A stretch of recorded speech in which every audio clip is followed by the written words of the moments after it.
Razorback football, still looking for a head coach. I don't know if y'all heard. And we've gone through a few names already and talking about making the case, which, it's not to say that these coaches are for sure in the running or that there's any connection to them whatsoever. But given the fan voting of what we've been having at InsideArkansas.com, this particular coach has really made some headway and has become even one of the top 5, top 3 coaches being mentioned and voted on by Razorback fans. And it's Memphis coach Ryan Silverfield. Do you guys remember Ryan Silverfield? The coach that's at Memphis that beat you this year? Yeah, of course you do. A lot of people maybe not realize it, but he's been at Memphis since 2020. He took over as an interim in 2019. And since that point in time, he went 8-3 in 2020, then 6-6, 7-6, 10-3, 11-2. And this year so far, guys, 7-1. So on their way to another double-digit season. That would be 3 straight years where they have double-digit wins. He is 49-22 overall in Memphis, 26-18 in the AAC. He is 45 years old from Jacksonville, Florida. So I'll turn it over to you guys when it comes to Ryan Silverfield. Make the case for him being the next Razorback head football coach. Yeah, I talked about him a little bit yesterday, and we know that OKC Hog has changed his allegiances. We found that out from Golish to Silverfield. That's notable, I guess. But 49-22. That's a solid record there. Silverfield has been one of the few names that has been consistently connected to this job. Like every time I see somebody put out a little update or a little list or whatever, he's always one of those names that's on there. But he's the one that's I feel like is talked about the least.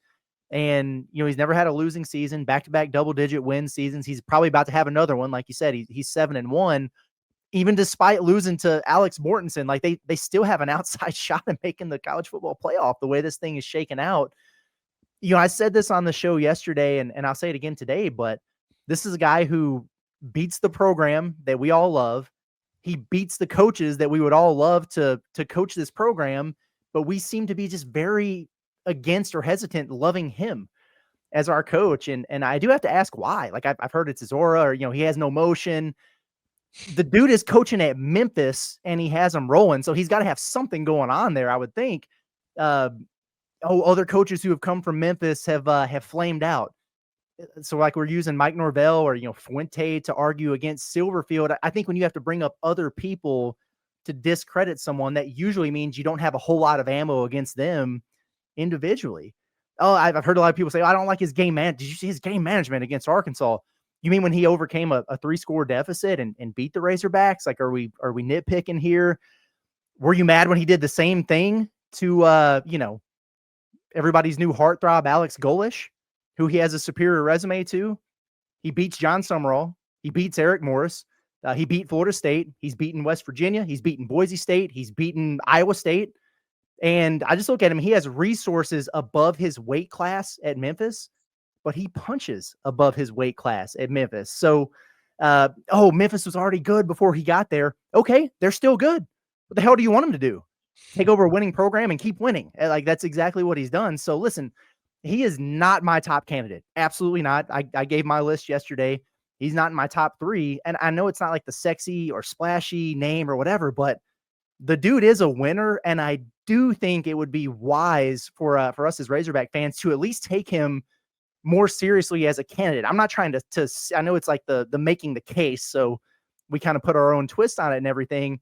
I'm not trying to sell you on him as your new head coach, but I am trying to say, man, his name keeps getting brought up with this job. We should probably at least look into him and consider what the possibilities would be, because I think there might be something there.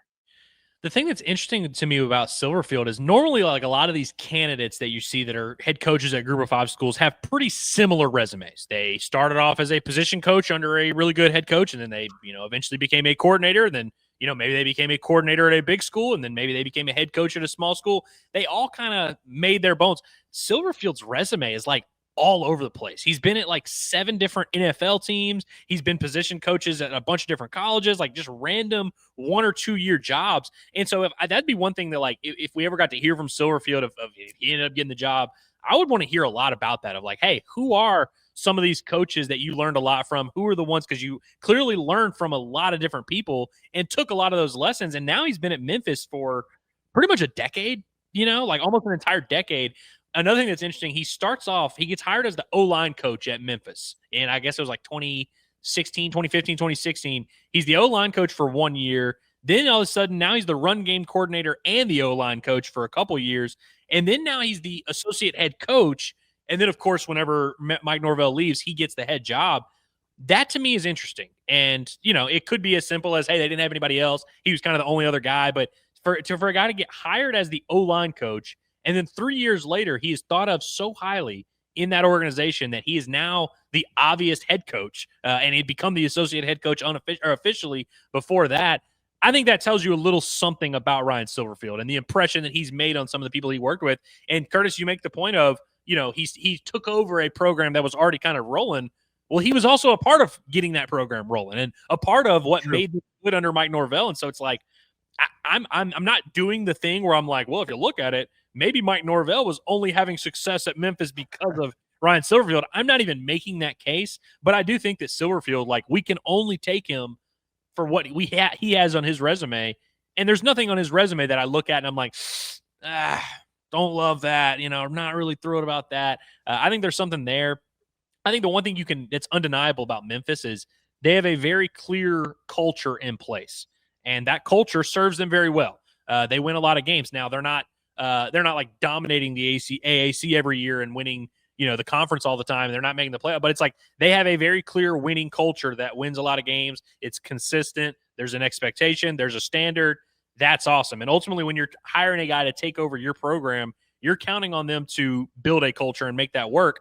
What will that look like from Memphis to Arkansas? I don't know, but it is nice that there is at least a guy who is a part and is running, and he's a young guy running a very legitimate culture that, to your point, Curtis, has been rolling for a while. And also, after Norvell left, they had a couple 6-6, 7-5 years, and then have now kind of reached back up to that 10-11 win range. And so I think he's doing something right. He's clearly doing a very good job. Would he be able to do that same good job at Arkansas? I don't know, but I'm with you, Curtis, that there's really just nothing about Ryan Silverfield that gives me like red flags. I mean, will he be a great coach at Arkansas? I don't know. Will he be a great coach wherever he ends up? I don't know, but it's like there's nothing in his resume that I look at and I'm like, I don't love that.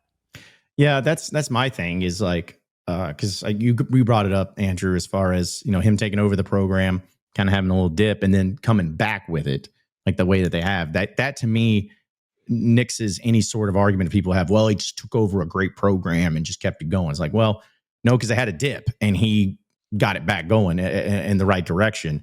So I really like that. And people are probably going to get mad. I'm not saying it's a direct comparison, but you mentioned all the places he's been is like, kind of gives me like an Eric Musselman vibe, where it's like, he's kind of dabbled in everything.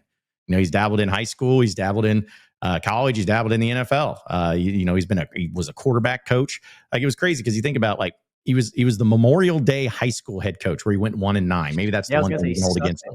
Yeah, that's the red flag. There you go. A red flag. I mean, if you can't win more than 4 games at Memorial High, what are we doing here? But in 2004, he's the head coach, and then the next year in 2005, he's the Jacksonville Jaguars quarterback coach. It's like, what? It's like, just boom, there it is. And then after that, he's there for 1 year, but then he goes to UCF as a grad assistant. Then he goes to the Minnesota Vikings another year for offensive quality control coach. And then he's the defensive line staff assistant. Wait a minute. So quarterback coach, offensive quality assistant, and the D line of staff is like, what? You went to the other side of the ball, and then you went back to the offensive line, and you went to the assistant offensive line.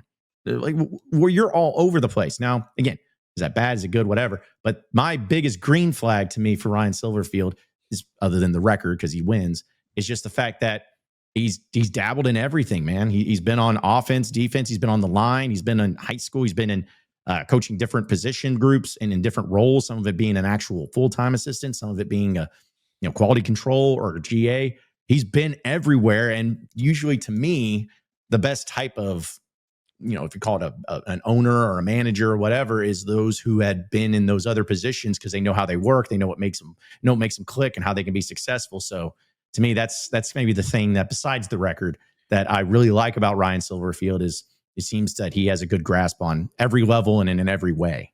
One of the things I loved about Eric Musselman was how much he would take from random things. He would, sit down with the Walmart front office guy and he would learn something from that guy. And then he would, go watch the Dallas Cowboys practice and he would learn something from that. And, maybe it doesn't all directly tie into how you run your program and how you do things on your basketball program. But I do think there's something to like just learning from as many people as you can. And so again, that's what I want to know about what Ryan Silverfield is like.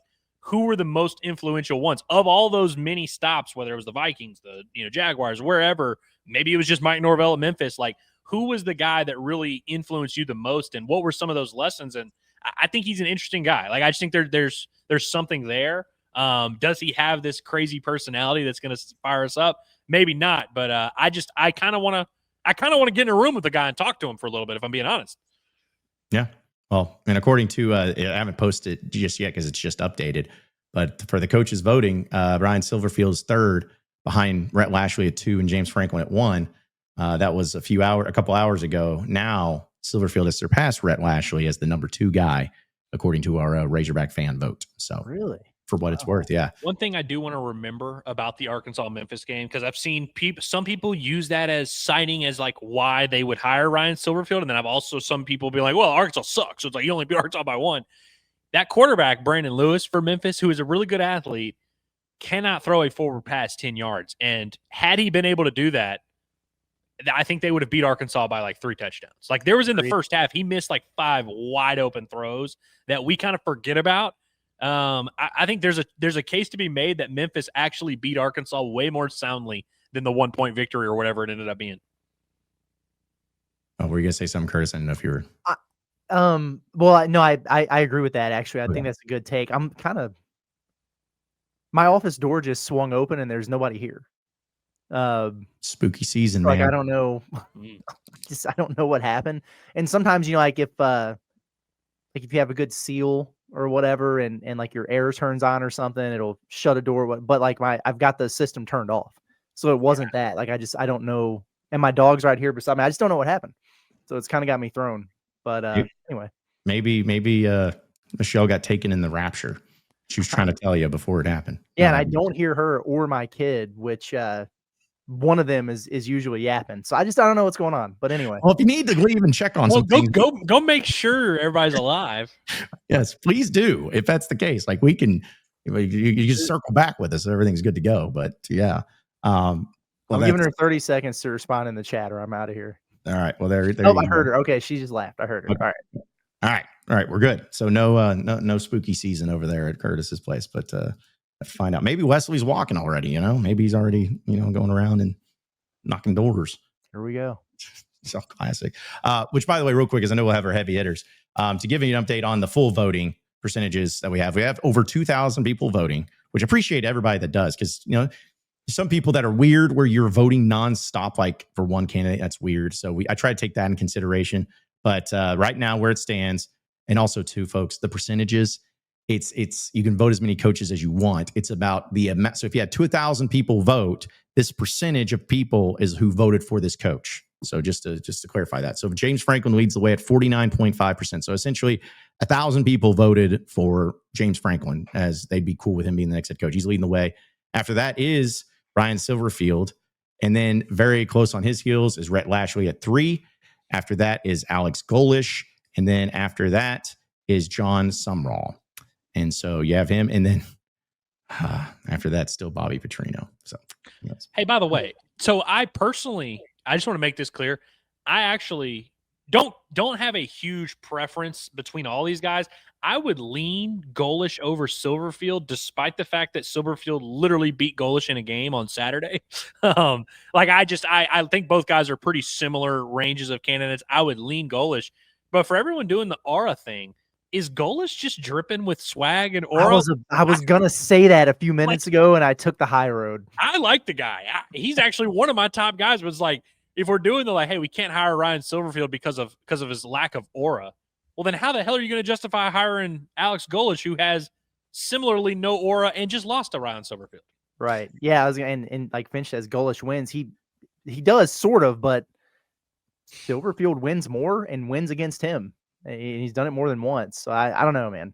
Yeah, everybody. But I'm with you. I would take Golish over Silverfield also. But I understand that it's just it goes back to yesterday of trusting like projection and trajectory over actual resume and production, I think is where it's at. For sure. And that's kind of, and also it's like, I really don't think one game should be determining anything. Obviously, when you have two candidates and the game was separated by 3 points, like it was a very close game too. So it's like, I really don't think we should do that. And if you were going to do that, you would do the one game Silverfield lost to Alex Mortenson's kid. So, Yeah. sorry, Alex Mortensen is the kid. Chris Mortensen is the father. Yes. Yes. Yeah. Well, my thing is about those two guys. It's like, honestly, I'd be fine with either one. That's kind of my thing. It's like, you told me that Alex Golish got hired over Ryan Silverfield. Great. If you said that Silverfield got hired over Golish, great. But I'm not going to be like, what? Golish is far and away the better coach. It's like, it's a very close thing, but I'd be great with either one of them. Like, it just would stop. Andrew, I knew that someone was going to say something stupid like that. If 6s and 7s or whatever that thing needs to die a horrible death. Like, just. Hey, do you guys remember when I was at that Prairie Grove school or whatever and spoke to those kids? And the only reason they knew about that big recruit that was coming to visit in basketball, they knew his name. They didn't know any other Razorbacks name, but they knew that kid because of the 6-7 thing. I'm like, what are we doing here? But John, I do agree though. Like, I don't know how you could view these coaches in terribly different like they're all about the same. There's about 6 or 7 of these coaches that are around the same range. I hate you so much.